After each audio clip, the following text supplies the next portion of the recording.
नमस्कार दोस्तों। आज मैं आपको सुनाऊंगी 5 बेटियों की शादी, एक मोटिवेशनल कहानी। अमर एक शहर में दर्जी की दुकान चलाता था। उसकी 5 बेटियां थीं। अमर एक बेटा चाहता था, जिसके कारण 5 बेटियों को जन्म देने के बाद उसकी पत्नी का देहांत हो गया। अमर अपनी बड़ी बेटी निशा को चाहता था, बाकी चारों से नफरत करता था। एक दिन अमर घर आया, वह घर आकर बैठा ही था, तभी निशा उसके पास आई। निशा, पापा आप बहुत परेशान लग रहे हैं, क्या बात है? अमर, बेटा मैं इतनी थोड़ी सी कमाई में तुम सबकी शादी कैसे करूँगा, यही सोचकर परेशान हूँ। भगवान या तो मुझे उठा ले या इन चारों को, जिन्हें देखकर मेरा खून जलता रहता है। निशा, पापा आप ऐसा मत कहिए, हमारी माँ तो पहले ही हमें छोड़कर चली गई। अब आप भी ऐसा कहेंगे तो हमारा क्या होगा? मैं काम ढूंढ रही हूँ, अगर मुझे काम मिल गया तो सब काम हो जाएंगे। मैं आपसे वादा करती हूँ, पहले अपनी सभी बहनों की शादी करूँगी, बाद में अपनी शादी करूँगी।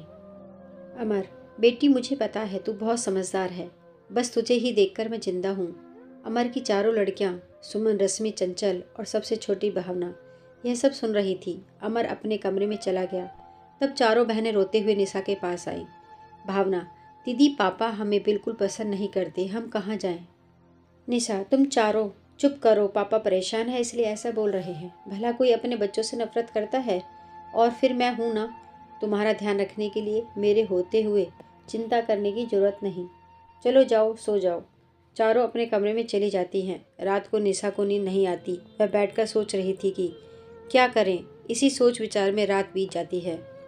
अगले दिन निशा अपनी छोटी दोनों बहनों को स्कूल भेजकर काम ढूंढने निकल जाती है। वह एक दुकान पर जाती है। निशा, सेठ जी मुझे आपकी दुकान में कोई काम मिल सकता है क्या? दुकानदार, नहीं हमारी दुकान पर कोई काम नहीं है, आगे जाओ। निशा इसी तरह पूरा दिन बाजार में घूमती रहती है और शाम को निराश होकर घर वापस आ जाती है। अगले दिन वह फिर से कई दुकान पर काम मांगने जाती है, लेकिन उसे काम नहीं मिलता। शाम को जब वह घर आती है तो देखती है उसके पापा पलंग पर लेटे हुए थे। निशा, पापा आज आप जल्दी आ गए, क्या बात है? अमर, बेटी मुझे बुखार आ गया, इसलिए मैं घर आ गया। अमर काफ़ी दिनों तक बीमार रहा, जिसके कारण वह दुकान पर नहीं जा सका। घर में भूखे मरने की नौबत आ गई थी। इधर अमर के इलाज पर भी काफ़ी पैसा खर्च हो रहा था। एक दिन निशा अपने पापा के लिए दवाई लेने बाजार गई। वहाँ उसने एक दुकान पर कुछ कपड़े बिकते हुए देखे। निशा ने दुकानदार से बात की, भैया ये कपड़े के टुकड़े आप कैसे बेचते हो? दुकानदार, बहन ये बड़े कपड़ों में से बचे हुए कपड़े हैं, जिन्हें हम आधे पैसों में बेचते हैं। निशा उसमें से कुछ कपड़े खरीद कर घर ले आती है। वह सिलाई जानती थी। वह उन कपड़ों से बहुत सुंदर ड्रेस तैयार कर लेती है। अगले दिन वह अमर से बात करती है, निशा, पापा मैंने यह एक ड्रेस बनाई है। मैं आपकी दुकान खोलकर इसी तरह की ड्रेस बनाकर बेचना चाहती हूँ। ये कट पीस के सस्ते कपड़े से बनी है। अमर, बेटी जो तू ठीक समझे कर ले, मैं तो लाचार हूँ। निशा सुमन और रश्मि के साथ जाकर दुकान खोलती है और वह ड्रेस दुकान पर सजा देती है। उसके बाद दोनों बहनों को दुकान पर छोड़कर उसी कट पीस की दुकान पर जाती है। वहाँ से कुछ और कपड़े खरीदकर दुकान पर वापस आ जाती है। सुमन, दीदी यह ड्रेस हमने 800 रुपये में बेच दी। निशा, अरे वाह, वह तो केवल 100 रुपये में तैयार हो गई थी। चलो मैं और कपड़े ले आती हूँ, फिर कई तरह की ड्रेस बना लेंगे। निशा, सुमन और रश्मि मिलकर ड्रेस बनाने लगती हैं। उनकी ड्रेस ग्राहकों को पसंद आती है और हाथों हाथ बिक जाती है। तीनों बहनें उस दुकान को बुटीक में बदल दिया। चंचल और भावना घर पर अमर को संभालती थी। इसी तरह समय बीत रहा था। एक दिन एक लेडीज दुकान पर आई।